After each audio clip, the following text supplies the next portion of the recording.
오늘의 주요 뉴스입니다. 대구를 찾은 황교안 전 미래통합당 대표가 교회에 가서 대면 예배를 드리겠다며 종교의 자유를 허하라고 밝혔습니다. 황 전 대표는 헌법상 종교의 자유를 규정한 헌법 20조를 언급하면서 대면 예배 전면 금지는 위헌이라고 비판했습니다. 김태규 전 부산지법 부장판사가 이재명 경기도지사를 향해 인생 자체가 5점인 분이 헌법에 5점을 운운한다고 지적했습니다. 앞서 이재명은 최재형 전 감사원장과 윤석열 전 검찰총장 등 대선 경쟁 후보들을 언급하면서 헌법 정신을 훼손한 분들이라고 말했습니다.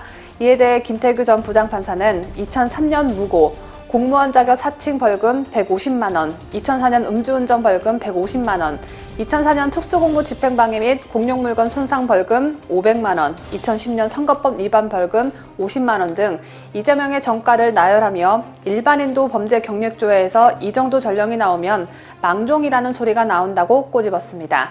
망종은 아주 몹쓸 종자란 뜻으로 행실이 아주 못된 사람을 낮잡아 이르는 말입니다. 망종이라는 말을 들은 이재명이 또 분노 조절을 하지 못할까봐 심히 우려스럽습니다. 가수 나훈아 씨가 대구에서 열린 자신의 콘서트 현장에서 이재명 경기도지사에게 직격탄을 날렸습니다. 나훈아 씨는 아니 내가 바지를 어쨌다고 가만히 있는 사람 바지를 가지고 내 바지가 지 바지보다 비쌀 낀데 라고 말했습니다. 이는 이재명이 최근 민주당 예비경선 토론회에서 배우 김부선 씨와의 스캔들에 대한 질문을 받자 내가 바지를 한 번 더 내릴까요? 라며 화를 낸 것에 대해 직접적으로 언급한 것입니다. 이렇게 좌파들을 향한 나훈아 씨의 비판 기조가 계속 이어지고 있는 데 대해 응원의 물결 또한 이어지고 있습니다. 국민의힘 소속 최재형 전 감사원장이 선거 명당으로 불리는 서울 여의도 대하빌딩에 캠프 사무실을 마련했습니다.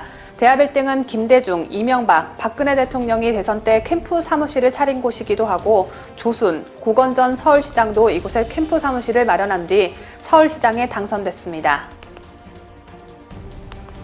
윤석열 전 검찰총장이 전라도 광주로 내려가 5.18 묘역을 둘러보고 유족을 만나는 등 5.18을 보듬는 행보를 보였습니다.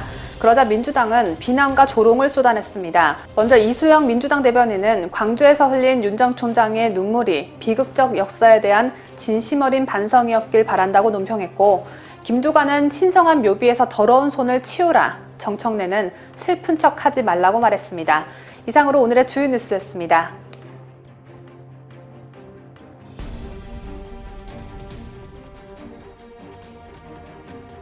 오전 7시에 7가지 소식을 전해드리는 뉴스탑 7, 지금 바로 시작합니다.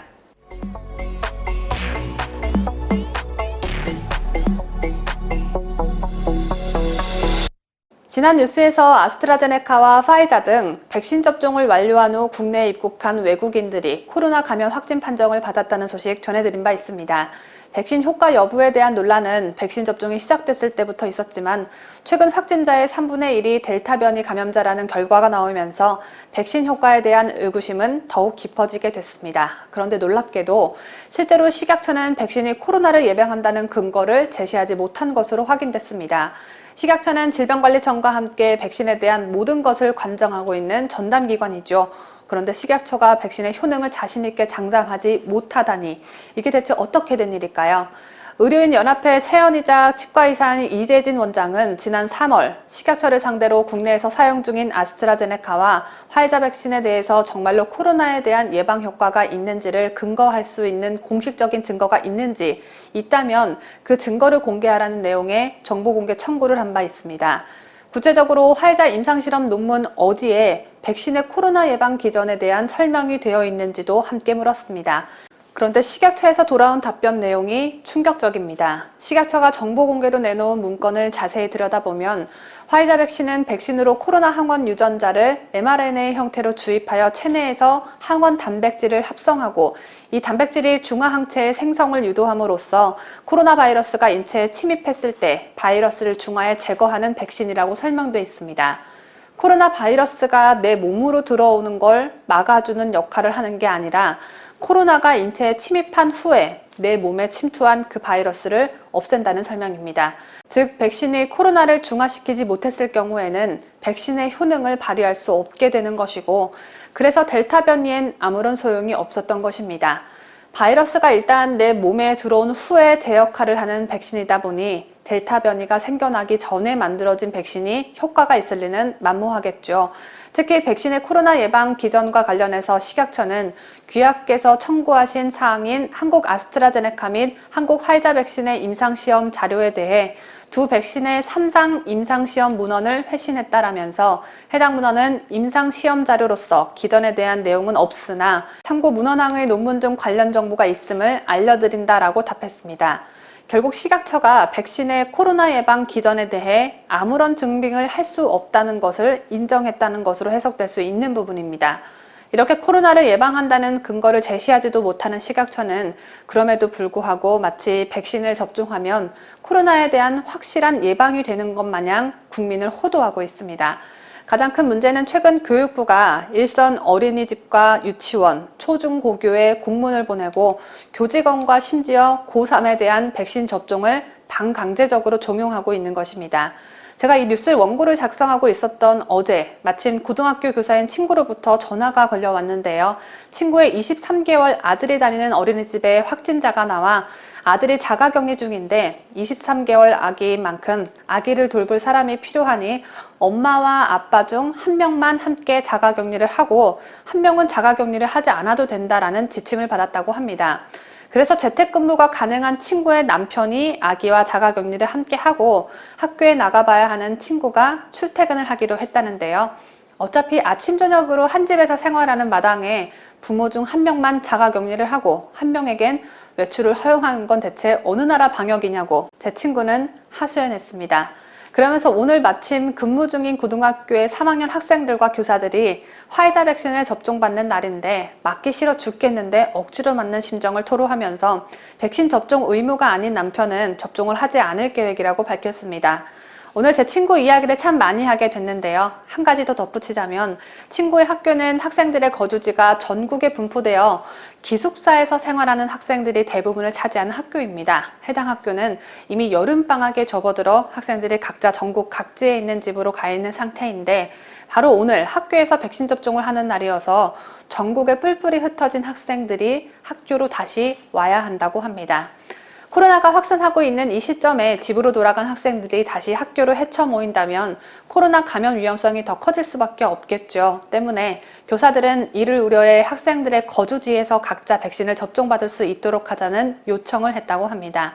그러나 돌아온 답변은 자료 수집을 다시 해서 백신 배분을 지역별로 새롭게 해야 한다였습니다. 즉, 할 일이 많아져서 안 된다는 것이죠.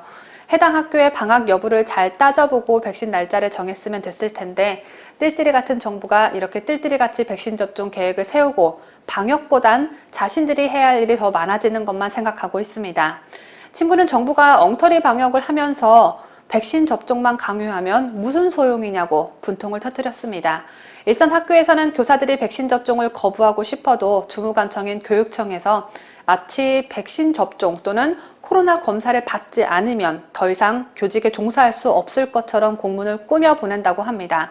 때문에 강제적으로 접종 대상 명단을 작성해서 결과적으로 백신 접종을 원하는 사람이 많다라는 결과를 어거지로 도출해냅니다. 법조계에서는 어떠한 관공서나 기관도 우월적 지위를 이용해 백신을 강제로 접종하게 하는 것은 인권 유린이며 범죄라고 보고 있습니다. 이 점은 질병관리청의 공문에서도 명확히 명시되어 있습니다. 그러나 일선 교사나 직장 종사자들은 권고라는 미명 아래 내려오는 백신 접종자 명단 제출이라는 문구에 코로나에 대한 예방 효과도 보장되어 있지 않은 백신을 반강제적으로 접종받고 있는 실정이라고 토로하고 있습니다. 이런 가운데 하와이 대학교는 코로나 백신 접종자의 95%가 면역 글로불린 G라는 항체를 생성했는데 이 항체는 코로나를 막는 역할을 하지 못한다는 결과를 발표했습니다. 면역 글로불린 G 항체는 몸속을 순환하면서 코로나가 증식하는 것을 억제하긴 하지만 코와 목구멍 등 인체의 점막 표면에서 바이러스 감염을 막지는 못한다는 연구 결과입니다. 인체의 점막 표면에서 바이러스 감염을 막는 것은 면역 글로불린 G가 아닌 A 항체인데 이 항체는 백신을 접종하더라도 생성되지 않았다고 하와이대 연구팀은 발표했습니다.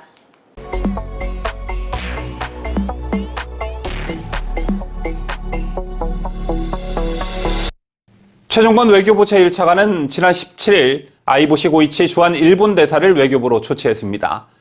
초치란 불러서 안으로 들이다라는 뜻을 가지고 있지만 외교에서 조치란 불러서 항의한다, 불러서 혼내킨다라는 뜻을 내포하고 있는데요. 다시 말해 조치란 엄중하고 강력한 항의의 뜻이 담겨 있다고 볼 수 있습니다. 그렇다면 최종건 차관은 왜 일본 대사를 외교부로 초치한 것일까요? 소마 히로이사 주한 일본 대사관 총괄 영사의 부적절한 표현 때문이었습니다. 소마 총괄 영사는 여성 기자와 면담하면서 문재인 정부의 대일 외교를 마스터베이션이라고 폄훼하는 표현을 썼습니다.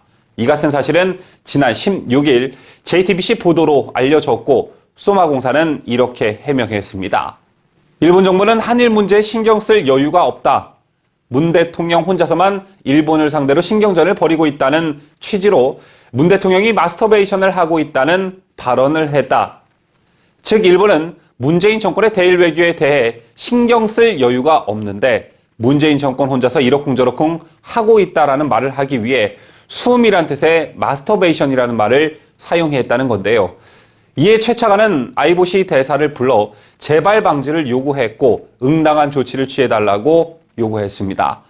이에 아이보시 대사는 소마 총괄공사의 부적절한 발언에 대해 유감을 표명하고 한국 측 요구를 즉시 본국에 보고하겠다고 밝힌 것으로 전해졌습니다.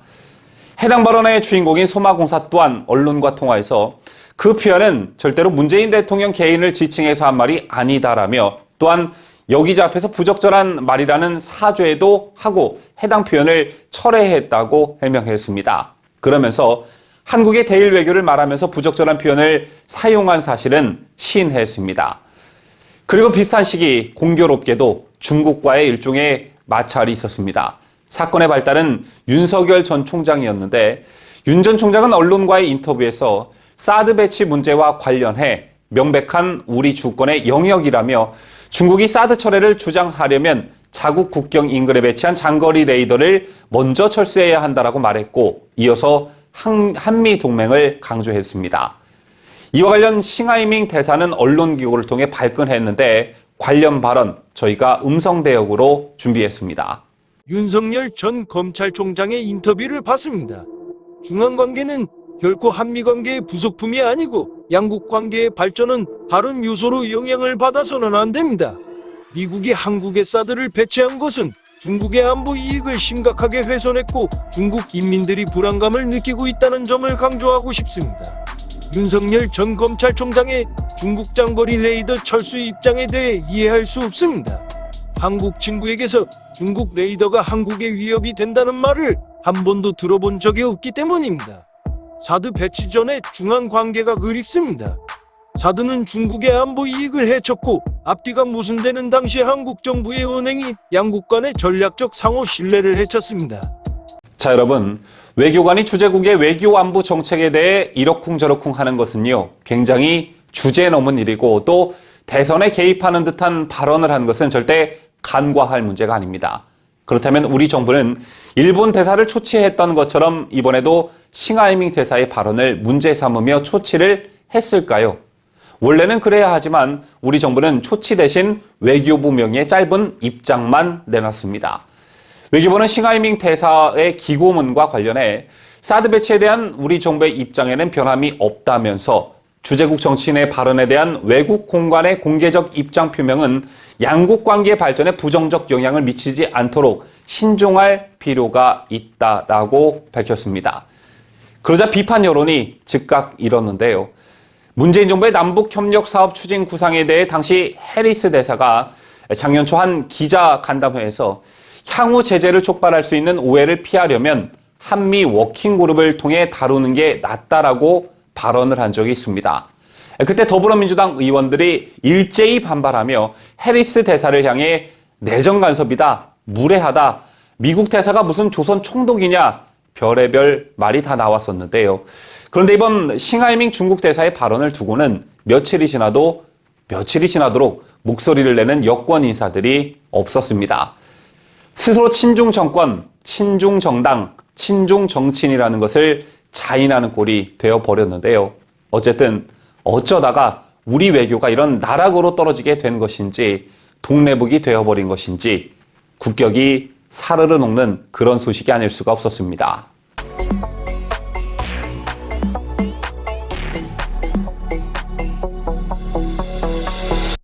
김종인 전 국민의힘 비상대책위원장이 김동연 전 경제부총리 띄우기에 나선 모습입니다. 김 전 위원장이 윤석열 전 검찰총장과 최재형 전 감사원장 등 야권 대선 주자들을 깎아내린 반면 김 전 부총리는 한없이 지켜세웠는데요. 김 전 위원장은 지난 16일 한 라디오 프로그램에 출연해 김 전 부총리 같은 사람이 게임 체인저 그런 역할을 할 수 있을지 모른다며 일반 국민의 삶이 피폐해지기 시작하면 경제 대통령이란 말이 나오게 돼 있다고 말했습니다. 그러면서 3년 전 대선 준비를 권유했다는 일화도 함께 밝혔는데요. 이 같은 김종인의 발언은 개헌과 밀접한 관련이 있습니다. 윤석열 전 총장과의 만남이 계속 미뤄지고 있고 최재형 전 감사원장은 재헌절 메시지에서 개헌론자들이 명분으로 내세우고 있는 제왕적 대통령제에 대해 헌법이 제왕적 대통령제이기 때문이 아니라 헌법이 규정한 대통령제를 제왕적으로 운영해왔기 때문이라며 자신이 개헌론자 또는 뒷배에 개헌론자들이 있다는 한간의 소문을 불식시킨 바 있습니다. 이런 가운데 김종인 위원장이 김동연 전 경제부총리를 띄운 것인데 그 이유는 무엇일까요? 결론부터 말씀드리면 김동연 전 부총리가 개헌론자, 그것도 매우 적극적 개헌론자이기 때문입니다. 관련 소식 강추천 기자가 보도합니다. 김동연 전 부총리는 오늘 대한민국 금기 깨기라는 책을 낼 것으로 알려졌습니다. 최근 한 언론 보도에 따르면 그가 집필한 것으로 알려진 서적에는 대통령 5년 단임제를 바꾸는 개헌의 필요성, 대선 총선 양선거 동시 추진을 위한 임기 조정, 연동형 비례대표제 도입, 대통령 임기 초반기 개헌 속행 등의 이야기가 담겼습니다. 문제는 앞서 문재인 정부가 집권 초반기 추진했던 개헌이 야당의 반발에도 불구하고 속행되면서 상당한 국정마찰을 불러일으켰는데 그 과정을 모두 들여다본 그가 또다시 개헌론에 불을 지피고 있다는 것입니다. 그가 집필했다는 해당 서적의 문제적 내용에 따라 개헌을 추진하더라도 다시금 야당의 협의 혹은 국민적 합의 없이 개헌이 추진되는 상황이 예상되는 대목일 수도 있다는 분석도 가능합니다. 더욱 놀라운 것은 김 전 부총리 서적에 차기 대통령은 임기의 절반을 줄여도 좋다는 각오로 임해야 한다라는 내용이 실렸다는 것입니다. 뿐만 아니라 그 정도의 비장한 각오와 자기를 던지는 희생이 있어야 가능한 일이라는 내용까지 덧붙였습니다. 즉, 자신이 강경 개헌론자라는 것입니다. 한편 김 전 부총리는 책 서두에 전에는 나라가 국민을 걱정했는데 이제는 국민이 나라를 걱정합니다라는 머릿말을 내놨습니다. 자신이 반문 성향임을 날리는 대목인데 과연 김동연의 개헌 의지를 야권 지지자들이 쉽게 수용할 수 있을지 미지수란 분석이 나오고 있습니다. 자유대한민국을 수호하는 유대배 강추천입니다.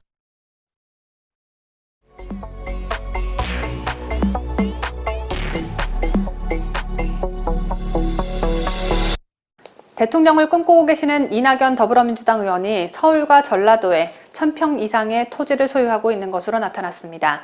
이낙연이 이 땅들을 어떻게 언제 취득하게 됐는지 여부를 떠나서 이낙연은 서울을 비롯해 광역시에서 한 사람당 400평 이상의 택지 소유를 금지하는 토지 독점 규제법을 발의한 위대한 인간이십니다. 그런데 정작 본인은 400평의 2배가 넘는 1000평 이상을 보유하고 계셨습니다.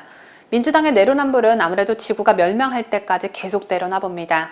국회 공직자윤리위원회의 2021년 국회의원 정기재산 변동 신고에 따르면 이낙연은 서울 평창동과 전라남도 영광에 약 1095평의 토지를 소유했습니다. 서울 평창동의 택지로 분류되는 대지 약 136평과 전남 영광의 약 92평입니다. 여기에 더해 배우자와 공동명의인 서울 종로구의 아파트는 약 53평입니다. 이낙연은 택지 외에도 전남 영광의 논밭 약 565평과 임야 약 300평의 토지도 보유하고 있습니다. 이낙연 측은 이에 대해 취득 경위에 전혀 불법적 요소가 없다고 밝혔습니다. 서울 평창동 땅 약 136평은 1990년 빌라를 처분한 뒤 노후에 주택을 지을 생각으로 구입한 땅이고 전남 영광의 논밭 대지 임야는 부모로부터 상속받았다고 이낙연 측은 설명했습니다. 하지만 문제는 앞서 말씀드린 대로 이낙연이 지난 15일 부동산 투기 근절을 명분으로 개발이익환수법, 종합부동산세법 개정을 통한 택지소유 제반법을 발의했다는 점입니다. 이낙연은 이 법률 개정안을 토지 독점 규제 3법으로 명명했습니다. 개정안에는 서울과 광역시의 1인당 택지 소유 상한선을 400평으로 서울과 광역시를 제외한 시 지역은 600평, 그 외 지역은 800평의 택지 소유 상한선을 만들었습니다.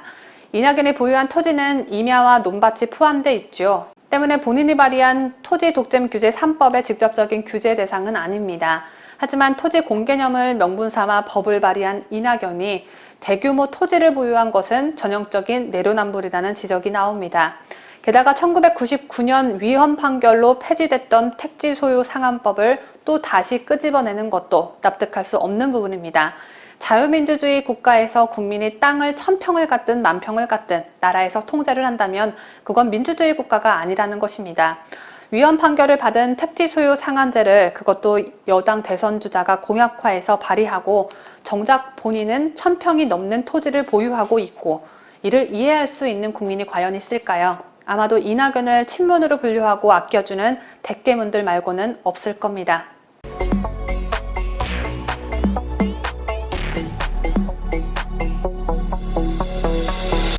지난달 30일이었죠. 소위 친노의 데모로 불려지는 한명숙 전 국무총리가 한명숙의 진실이라는 책을 냈습니다. 그 책에는 정치검찰, 권력의 충견이라는 표현으로 검찰에 대한 불쾌감을 노골적으로 드러냈고 자신의 정치자금법 위반 유죄 판결을 반박했을 뿐만 아니라 한 발 더 나아가 결백을 주장하기도 했습니다. 또 조국 전 법무부 장관에 대한 대목도 있었는데 한명숙 전 국무총리는 조국 사태에 대해 윤석열 전 검찰총장 등 검찰주의자들이 지휘권을 가진 상관을 온 가족을 볼모로 무자비하게 도륙했다라고 강도 높게 비판했습니다. 하지만 이 어이없는 한명숙의 책은 친노 데모라는 그의 명성에 걸맞지 않게 별다른 주목을 받지 못했는데요. 한동안 잠잠했던 한명숙의 이름이 박범계에 의해서 최근 다시 회자되고 있죠.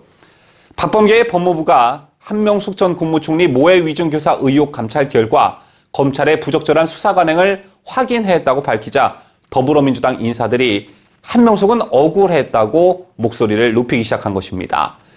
이낙연 전 더불어민주당 당대표는 뇌물 정치인이라는 오명을 쓰고 6년의 재판과 2년의 옥살이를 견디신 한명숙 전 총리님의 육성을 마주하는 일은 고통스럽지만 피해서는 안 될 일이라고 말했고 윤호중 원내대표는 한명숙 전 국무총리 불법 정치자금 수수 사건은 당초 윤석열 전 검찰총장을 비롯한 특수부 검사들이 이명박 정부 청구에 따라 유죄를 조작한 사건이라고 말했는데요.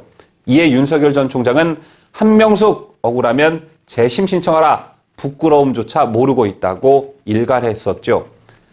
그렇다면 민주당이 아직도 한명숙 사건을 포기하지 못하고 있는 이유는 무엇일까요? 우선 한명숙 사건은 한 전 총리가 2007년 대통령 선거 후보 당내 경선 과정에서 한만호 전 한신건영 대표로부터 9억 원을 받았다는 것이 골자입니다. 세 차례에 걸쳐 약 3억 원씩 현금 수표 달러화를 섞어 받았다는 혐의였는데요. 결론적으로 한 전 총리는 대법원에서 만장일치로 유죄를 선고받았습니다. 한명숙이 1차로 3억 원을 받은 것에 대해 대법관 13명은 모두 유죄라고 판단했고 나머지 두 차례 6억 원 수수권에 대해서는 의견이 갈렸는데 이 부분은 대법관 8명이 유죄, 5명이 무죄라고 판단했습니다. 뇌물수수에 대해 이견이 없었던 것은 정황이나 진술이 아닌 물증이 나왔기 때문인데요. 한명숙 동생이 전세자금으로 사용한 수표 1억 원의 존재가 결정적이었습니다. 해당 수표는 한만호 씨가 발행한 것이었고 한만호 씨와 한 전 총리의 동생은 전혀 모르는 사이였기 때문입니다.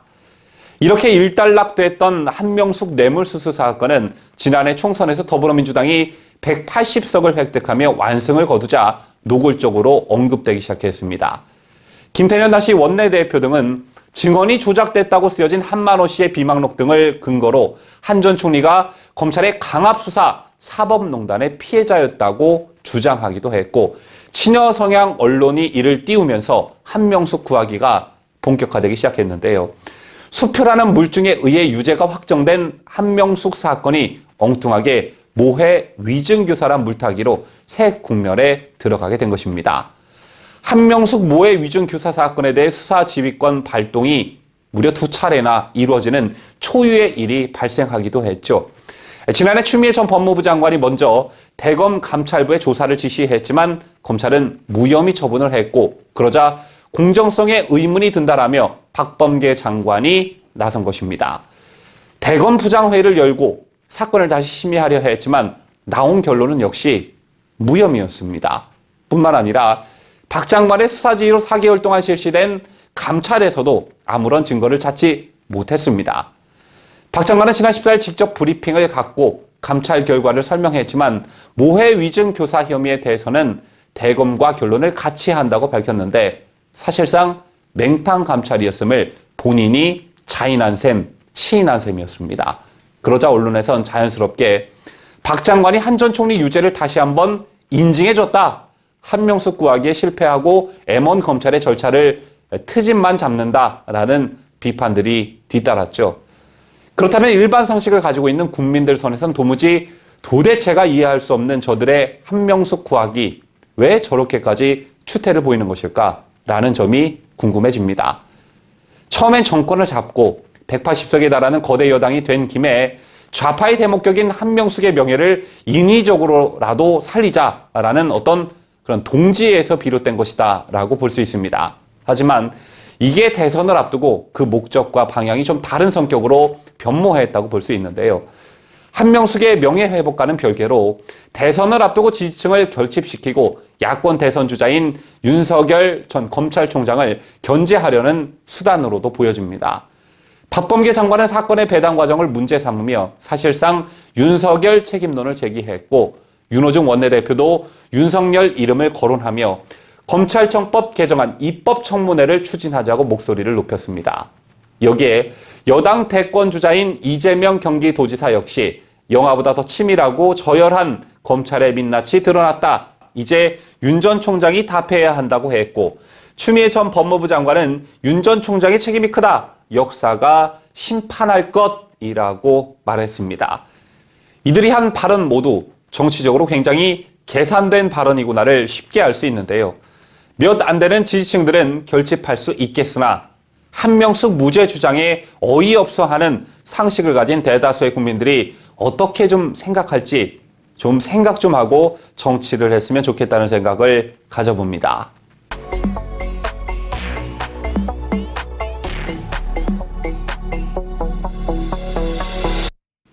지금 제 옆에 있는 사진 속 인물들 무려 15명에 달하는 야권 대선 주자들입니다.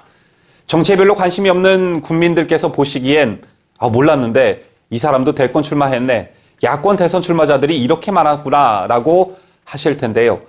정치 성향과 노선, 소속은 달라도 범야권이란 큰 틀에서 보면 이들 모두 야권 후보로 이름을 올린 그런 주자들입니다.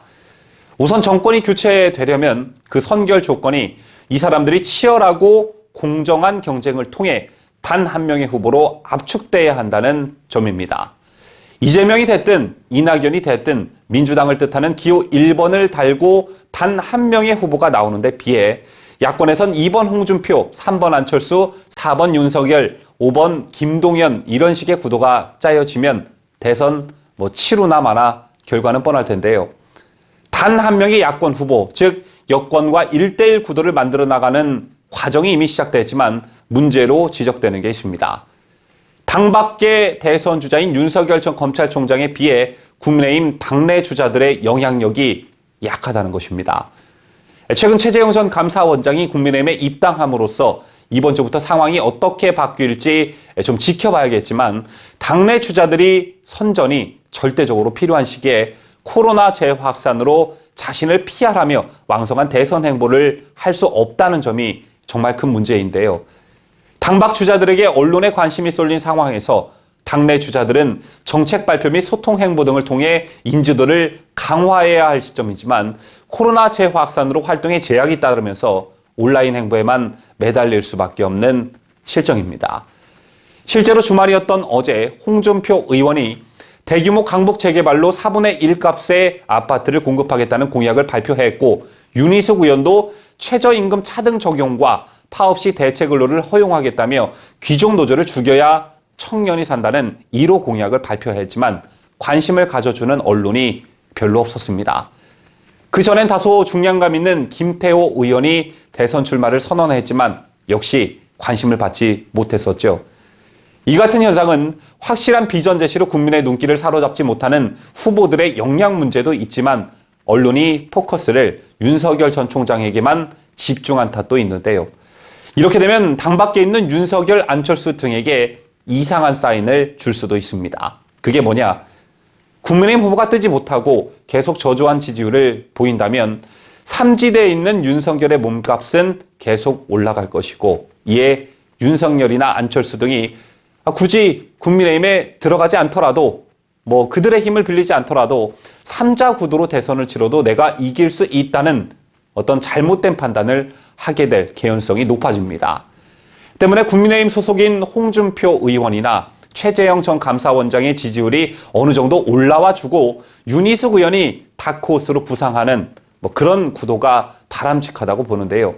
이런 관점에서 이준석 대표가 지금 할 일은 본인이 언론의 스포트라이트를 받는데 열중할 게 아니라 당내 주자들 띄우기에 젖먹던 힘까지 다 쏟아부어 정말 사력을 다해야만 합니다. 얼마 전 이준석 대표는 한 방송 인터뷰에서 윤희숙, 원희룡 등 당내 주자들을 언급하면서 언론 노출도가 높아지면 지지율 뛰어오를 계기를 만들 수 있다. 지금까지 우리 당 후보들이 너무 점잖았다. 역동성을 가지자. 이렇게 말했는데요. 이건 그야말로 평론가 수준의 관전평이나 다름없는 말입니다. 아직도 본인이 종편의 패널로 출연하는 정치평론가인 줄 착각하고 있는지 모르겠으나 지금 자신이 해야 될 일은 킹메이커라는 것을 절대 망각해서는 안 될 것입니다.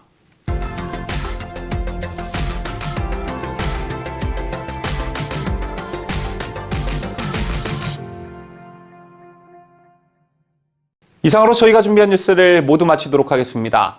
새롭게 시작하는 한 주 여러분 모두 활기차게 시작하시기를 바라겠습니다.